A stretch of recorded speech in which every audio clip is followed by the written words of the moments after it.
어서오세요. 괴담 들려주는 낚시꾼 괴담로 괴담집사입니다. 단페님들, 혹시 그런 말 들어보셨나요?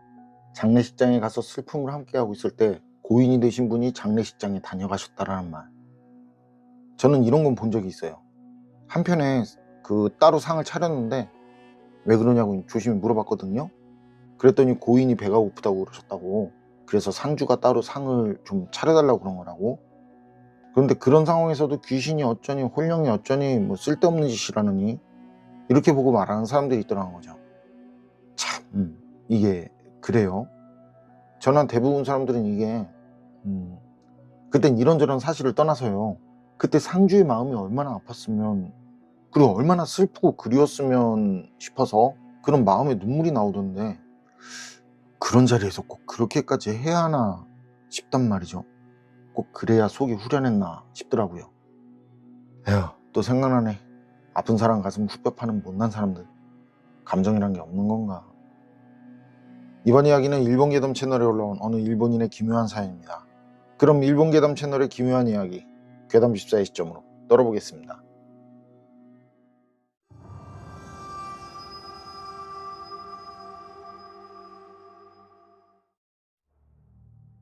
제가 소름 돋는 오싹한 이야기 하나 해드릴게요.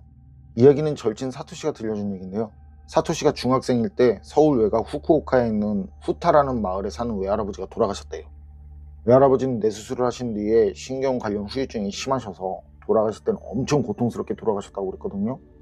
어쨌든 그래서 사토시는 부모님을 따라서 후타에 있는 외할아버지 댁에 갔고, 외할아버지 댁에서 밤샘을 하게 된 거죠. 다른 분들은 1층에서 자기로 하고, 사토시랑 사토시 부모님은 2층에 있는 외할아버지가 쓰시던 방에서 잠을 자기로 했대요. 자정이 지난 시간, 친척들하고 대화를 나누던 사토시 부모님이 이제 자야겠다면서 사토시를 데리고 2층 방으로 올라갔어요. 그리고 사토시 부모님들은 엄청 피곤하셨는지요, 방에 들어가서 눕자마자 주무시더래요. 애써 그때까지 참고 버티셨던 것 같다면서. 그리고 사토시도 자려고 어머니 옆에 누웠는데 잠자리가 바뀐 탓인지 한참이 지나도 이상하게 잠이 오질 않더라는 거예요. 그래서 잠들어라 잠들어라 하면서 그냥 가만히 누운 채로 있었거든요. 그런데 그때 누군가 계단을 올라오는 듯 삐그덕거리는 소리가 들리더래요. 그리고 조금 뒤에 방이 쓱 열리면서 어둠 속을 찢어놓는 빛 한 줄기. 그때 사토시는 속으로 누구지 하면서도 말이죠, 입이 떨어지지가 않더래요. 누구냐고 물어볼 수가 없더라는 거죠. 그리고 그때가 겨울도 아닌데요, 마치 한겨울에 빤스만 입고 나간 것처럼 그렇게 엄청 춥더라는 거예요. 몸이 부들부들 떨리는데 스스로 제어가 안 되더라고 말이죠. 그런데 더 놀라운 건 문이 열리고 들어온 사람, 그건 다른 친척 누구도 아닌 돌아가신 사토시 외할아버지더라는 거죠. 그리고 외할아버지는 그렇게 방에 들어와서는 이부자리 주변을 빙빙 돌아다니더래요. 그러다 마지막에는 어머니 머리맡에 멈춰서 속삭이듯 중얼중얼 무슨 말을 하는 것 같더니 다시 방을 나가서 계단을 내려가는지 삐그덕 소리가 들려오더래요. 그리고 사토시는 희한하게 그 상황이 엄청 무섭다고 느껴졌는데 눈을 떠보니 아침이더래요. 자기도 모르게 잠든 거예요. 그런데 어머니가 아버지한테 어젯밤에 아버지가 왔었다고, 외할아버지죠. 그러니까 아버지도 안다고, 다녀가신 거 안다고 그런 말씀들을 하시더라는 거죠. 사토시는 일어나서는 꿈이라고 생각했었는데 실은 그게 꿈이 아니었던 거예요. 그런 확신이 드니까 지난밤에 있었던 일이 더 무섭게 느껴지고, 그로부터 1년 뒤 사토시 어머니가 갑자기 쓰러지셨고 병원에 갔더니 뇌에 병이 생겼다고. 그래서 급하게 입원을 하고 수술을 했지만 수술 뒤 후유증으로 치매가 생기고 나중엔 여러 합병증에 걸려서 허망하게 돌아가셨다는 말. 돌아가실 즈음에는 사토시 얼굴조차 알아보지 못했다고 하더라고요. 그런데 이 모든 것들이 말이죠, 병원에서 볼 때도 이상하리만치 빠르게 진행됐다는 거예요. 어쨌든 그렇게 돌아가시고 밤샘 날, 사토시 집 1층에서는 어른들이 주무시고 2층에서는 아이들끼리 자기로 했는데요. 사촌 형제들과 오랜만에 만나서 이런저런 얘기들을 하느라 밤늦게까지 잠을 안 자고들 있었대요. 그런데 새벽 3시쯤 지났을 때 아래층에 있는 어른들이 뭐라 이렇게 크게 말하는 소리가 들려오더래요. 그래서 무슨 일이지 싶어서 내려왔는데 사토시 어머니의 바로 아래 동생인 작은 이모가요, 방에서 잠을 자는데 사토시 어머니가 나타났다고. 다른 어른들 하나하나를 잡고 울면서는 분명 언니가 맞다는 말을 하고 있더래요. 작은 이모는 거실 옆에 있는 그 다다미 4장 반 정도의 어머니가 옷방으로 쓰던 곳에서 자고 있었는데 터벅터벅 하는 소리가 들려오더라고.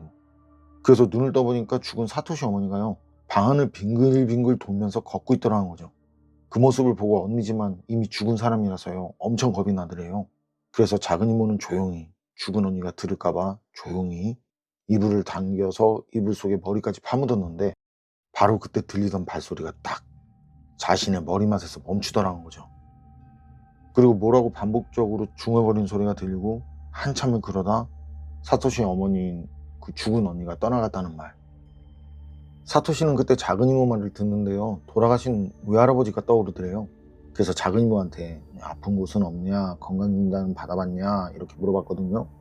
근데 사토시 이모는 그런 사토시 말은 듣지 않고 그때까지도 흥분한 상태로 말이죠, 친척들한테 사토시 어머니 얘기를 하느라 정신이 없더라는 거예요. 다만 사토시가 하는 말을 사토시 아버지가 들으셨는데 나중에 이유는 알 수 없지만 많이 혼났다고 하더라고요. 그리고 그로부터 다시 1년 뒤 사토시 작은 이모도 돌아가셨다는 말. 사토시 이모도 사토시 어머니처럼 뇌에 병이 생겼다는데 사망하게 된 이유와 모습도 사토시 어머니와 동일했다는 말. 급하게 입원을 하고 수술을 했지만 수술 뒤 후유증으로 치매가 생기고, 그리고 나중엔 여러 합병증이 걸려서 허망하게 돌아가셨다는 말. 사토시 이모도 돌아가실 쯤에요, 가족들 얼굴조차 알아보지 못했다고 하더라고요.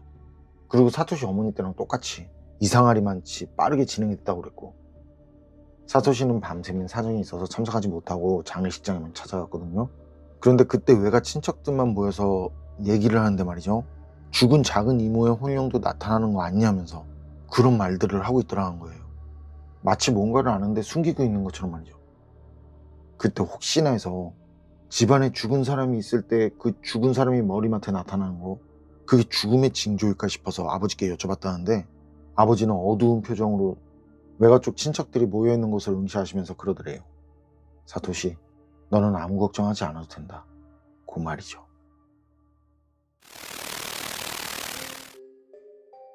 일본 괴담 채널에 올라온 이야기는 여기까지인데요. 저 처음에 이게 집안 유전병이라고, 뭔지는 모르지만 아주 지독한, 그리고 집안에 돌아가신 고인이 그런 병에 걸린 사람에게 나타나서 너 지금 병에 걸렸어 라고 알려주는 거, 이거라고 생각했었거든요.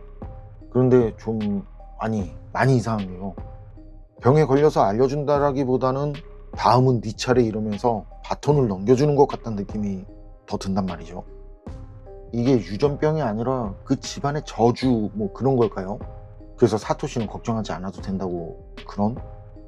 여러분 생각은 어떠세요? 판단은 여러분께 맡기겠습니다. 괴담록 오늘 이야기는 여기까지입니다. 그럼 전 다음에 또 다른 사연으로 찾아뵙겠습니다. 늘 건강하시고 평온하세요. 함께 해주셔서 고맙습니다.